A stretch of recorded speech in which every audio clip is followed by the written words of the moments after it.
Salut les amis, bienvenue sur ma chaîne, j'espère que vous allez très bien. Je vous reviens aujourd'hui avec une nouvelle recette, c'est des brochettes de poulet marinées. Vous pouvez les cuire au barbecue ou bien au four ou bien même à la poêle, idéal pour cette chaleur.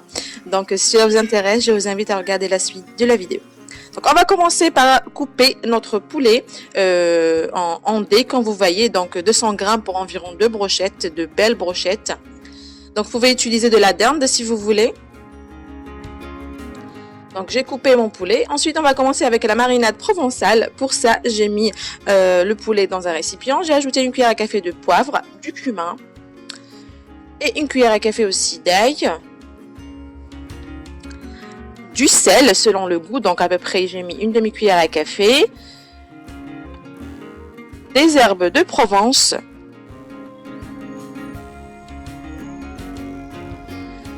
Environ 3 cuillères à soupe d'huile d'olive ou bien de l'huile de votre choix.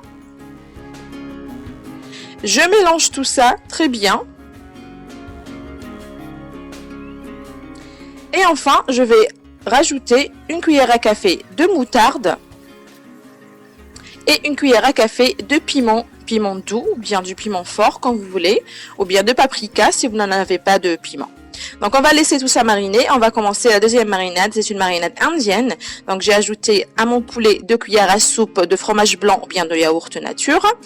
Je vais ajouter une cuillère à soupe de gingembre, une cuillère à soupe de curry, une cuillère à soupe de curcuma, une cuillère à soupe de la coriandre sèche ou bien fraîche si vous n'en avez pas. Et une cuillère à café ou bien une demi-cuillère à café de sel selon votre goût. J'ai ajouté 2 cuillères à soupe d'huile et je vais mélanger bien tout ça et le laisser mariner. Donc au frigo, au frais pendant minimum 1 heure. Et ensuite je vais venir tout simplement former mes brochettes. Donc je vais prendre mes bâtonnets en bois et je vais remplir de viande. Donc faites attention à laisser un tout petit peu d'espace entre les deux morceaux de viande. Comme ça va bien cuire de l'intérieur. Donc, et je vais continuer de cette façon-là jusqu'à épuisement de la préparation.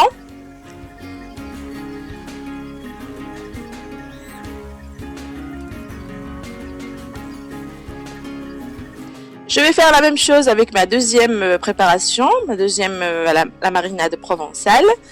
Donc comme vous voyez, vous laissez un tout petit peu de place entre les deux morceaux de viande afin d'avoir une belle cuisson. Donc vous pouvez les cuire au four ou bien sur un barbecue.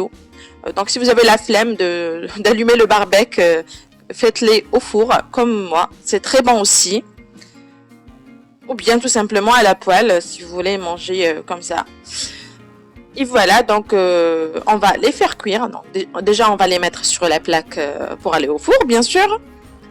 Donc sur du papier cuisson. Pour ne pas avoir à nettoyer toute une plaque après, n'est-ce pas?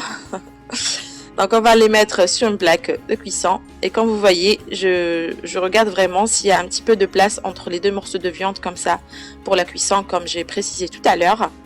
Donc je vais mettre mes 4 brochettes, donc je répète environ 200 grammes pour 2 brochettes, de belles brochettes comme vous voyez. Et on va les faire cuire 15 à 20 minutes dans un four préchauffé à 200 degrés. Donc comme vous voyez, ça cuit très bien. Ça n'a rien à voir avec le barbecue mais c'est aussi bon. Donc une fois que c'est sorti, comme vous voyez, la marinade provençale, on aura un petit peu d'eau, mais la marinade indienne, non, ça absorbe en fait. Donc voilà, je vais saupoudrer avec le jus mes 2 brochettes de marinade provençale. Et voilà les amis, c'est tout prêt. Donc pour la présentation, faites ce que vous voulez. Laissez courir votre imagination. Vous pouvez accompagner ça avec du riz ou bien voilà une simple salade ou rien du tout, comme vous voulez les amis. Donc voilà, c'était tout pour la recette d'aujourd'hui. J'espère vraiment les amis que vous allez l'essayer, faire vos barbecues, vous régaler et me dire plus en commentaire. N'hésitez pas à vous abonner si ce n'est toujours pas le cas, à liker et à partager la vidéo avec vos amis et votre famille. Et cliquez sur la petite cloche qui se trouve en bas pour être informé des nouveautés. Plein de nouvelles recettes arrivent très bientôt sur ma chaîne. Donc voilà les amis, je vous dis à la prochaine sur lovecooking.com. Au revoir.